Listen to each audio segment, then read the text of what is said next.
this is a thing and I'm glad we're talking about it, because within a couple of weeks, the Liam Foundation is bringing a medication from Europe. Okay.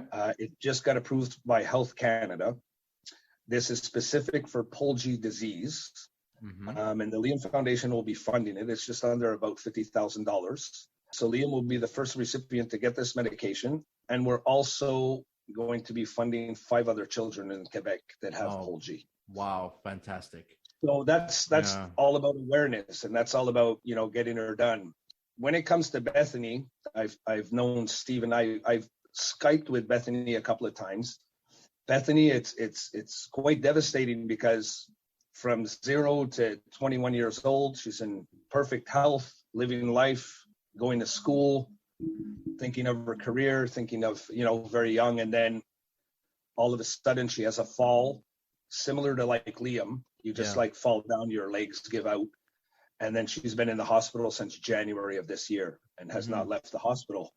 And she's had a lot of ups and downs. She has good days and bad days. Over the last couple of days, they've been fantastic. After I speak to Stephen, she's been on her laptop. That's the first time she's been on Facebook. In Bethany's case, it does affect Liam. It affects multiple organs. In Bethany's case, it also affects, different organs. And she has lesions on her brain. So it stops her from having the ability to talk or walk. I mean, I don't think she's walked in 8 months. Right. She's just been in a hospital bed. So, but what's beautiful about Bethany is that she's almost like, this is not supposed to happen. She's not supposed to go on her laptop, but she's surprising everyone. She's surprising the doctors. So, and this is just the last week, because, she's had her ups and downs. But yeah, there's differences, but the core is the same. It affects your abilities to do walking and talking and thinking and this and that. So, and because Liam has autism too, he was always kind of nonverbal, but now he's really nonverbal. Okay. So let's talk about a little bit about this awareness walk that you and Stephen have organized. First of all, I love the fact that it's dog friendly. I mean, it seems like it's such a basic thing, but the fact, is bring your animals, already makes the mood a little lighter, so to speak. And from what I understood on the event page, all the little furry friends are going to be receiving a green ribbon, because from what I've read on the, well, not just the Liam Foundation's page, but on your event page, green is the official color for mitochondrial disease. Is that correct? Yeah, that is correct. Yeah, so that you'll see a lot of cities across the world, and you might see it lighted up green. So mitochondrial disease awareness, they give us a week. There's a week. The last third week of September is mitochondrial disease awareness week. So you'll see a lot of cities, and you'll say, what are those green lights? Or that street will be green lights. So yeah, it's definitely green. So actually, Stephen came up with the idea, and because Bethany loves dogs. So he came up with that idea, and he lives in the South Shore. So he came up with the idea. We talked about a dog walk, and we said, we're going to have a little barbecue over there. We're going to have, things we can sell for the foundation, and just give that awareness, and people are going to talk, and there'll be hot dogs and maybe corn on the cob. So it's just to get people talking about it. It's the people the other people in the park that are not participating to come see us and say, hey, what's going on here? So it's not definitely about a big donation day. We're not worried about that. We're worried. We just want to spread awareness. That's all we want to do. Absolutely.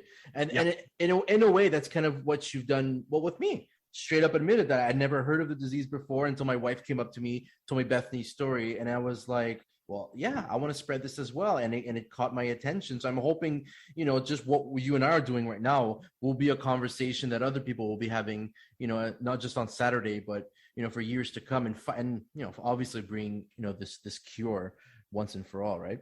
Exactly. And that, like, the biggest thing for me, and I just think, and it's so important to me, and I'm on this mission, this has become my life, my passion, the Liam Foundation, is that, someone listening to this might know someone who has mitochondrial disease, and they don't know who to reach out to. Right. But I'm always available. I know that hope thing. I'll talk about that hope thing. They lose the hope. Well, I'll help them bring it back. Yeah. And then we can work together to keep some faith. So if anyone wants to make a donation, where can they go? There's two ways. You can go to the Montreal Children's Foundation. So there's a link there, and you put in Liam Foundation, and it'll bring up Liam's page. You'll see him kind of waving out back in my yard. Or you can go to the I do have a website. It's theliamfoundation.net. And then there's a little donation button there that brings you right to the Montreal Children's Foundation.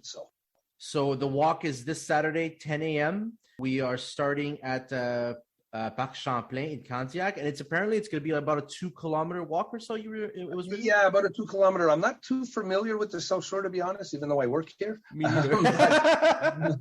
I'm not too, but yeah, Stephen was telling me it's about a 2-kilometer walk. Right. And yeah, we'll be out there. You'll see us. There'll be a couple of tables out there. So when people arrive, they'll see me and Stephen wearing green. And so we'll be there to greet them. So Saturday, August 28th at 10 a.m., meet at Parc Champlain, and also bring your friends, bring your dogs for an amazing cause. Kevin, before we end this, we were chatting before this recording, and, this is a hockey podcast, and, I heard you were a little excited when you heard, we're talking about the Montreal Canadiens.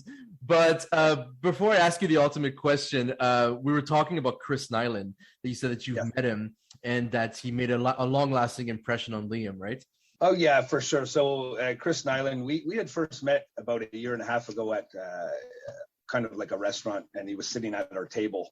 And then from there, you could see he's just such a tough guy. We know his reputation, but he has the biggest heart in the world. Absolutely. So he's jumped on board to help him. I was about a month ago now. I was on TSN 690 and on his show, and he took about 10 minutes with me on his show. It was amazing just to spread that awareness. During the interview, he just asked me if Liam was a hockey fan as well, and I said absolutely. But and this is true. Liam likes the old school fighting, So Chris loved that, and he ended up sending him 6 or 7 autograph photos of him from back in the day. So it was quite exciting, and Liam loved it. So he really is a generous person. Absolutely. He really is. How about a prediction for this year, Kevin? How are the Habs going to fare after this improbable run to the Stanley Cup Finals last year? Yeah, you know what? When we look at what they did, it was amazing. I mean, it was amazing what they did. Everyone kind of gelled together towards the end, so it was really nice. I think we're missing a few more pieces, so hopefully Marc Bergevin could maybe look at making a trade or doing something. But I think the Suzuki, I think the Cole Caulfield, and these guys are going to even be better this year. We have Price. We didn't lose him to Seattle. I think we're going to still have a good run. I mean, we got a few little parts that bug me, but I could see us. I'm a real Habs fan, so I say we're going to win the Stanley Cup. You have to. Yeah. But I think if they can click together like they did late towards the end of the year before they got into the playoffs, missing our boy Shea Weber is a big piece. I think we've kind of, helped out there a bit, but we still have our big boys on defense. So I think we could, I think we could look like we did this year, to be honest with you, if we can gel together quicker, So losing Dano, I know a lot of people, but he wasn't there all season. He kind of came towards the end of the season. And it clicked for everyone, So I think we're missing a few little parts. If Bergevin could fix that before season starts, I think we'll do okay this year again. I think it seems to be the general consensus, that, okay, we lost Dano, but we could replace him. Like on this show, we've talked in depth about the middle line and the fact that Jake Evans might get a bigger role, and also like the additions of like Cédric Paquette, Mathieu Perreault, all that jazz. And there was only one person on our panel who said that the Habs will not make the playoffs, but 9 out of 10 say, oh yeah, we're at least gonna make the second, maybe even the third round, and then we'll see from there. As long as agree with that. As long as we beat the Leafs, right? Beating the Leafs is our Stanley Cup every year. So we beat them, it's our Stanley Cup. I'm happy with that. Outstanding. Ladies and gentlemen, that was Kevin Reason, who was very, very generous with his time. Kevin, thank you so much for talking to us. I mean, I'm very excited to see you on Saturday. I will definitely, come and say hi with my wife and child, and I'm hoping a lot of people will come out to this walk. And the best of luck to you, and of course, shout out to Stephen and Bethany, and of course Liam. Obviously, best of luck to everyone. Yeah, and thank you so much, Patrick, for having us. What you do is so huge. If we could just connect with one person after this makes it huge. So I appreciate you having me and can't wait to see you Saturday. My absolute pleasure, Kevin. Thank you so much. Thank you. And once again, thank you so much to Mr. Kevin Reason for this. Your time was so generous, sir. And I know you have been so busy going on the radio as well for the radiothon that was going on Thursday. And, more power to you. And also shout out to Stephen, Liam, and Bethany. You guys are absolute Mito warriors, like we like to say. Also, a quick note that we have mentioned that the walk is scheduled for Saturday, August 28th. The event has been pushed back because of the inclement weather that we're having here on the East Coast. There is thunderstorm warnings. There is a tornado warning actually that just appeared, and also just it's going to be a big mess. So you know what? So everyone decided to just push it back. So we will be updating our Facebook page to let you guys know. But again, as you've heard on the segment, feel free to send Kevin a message of support, or you could donate directly to the Liam Foundation or the Montreal Children's Hospital.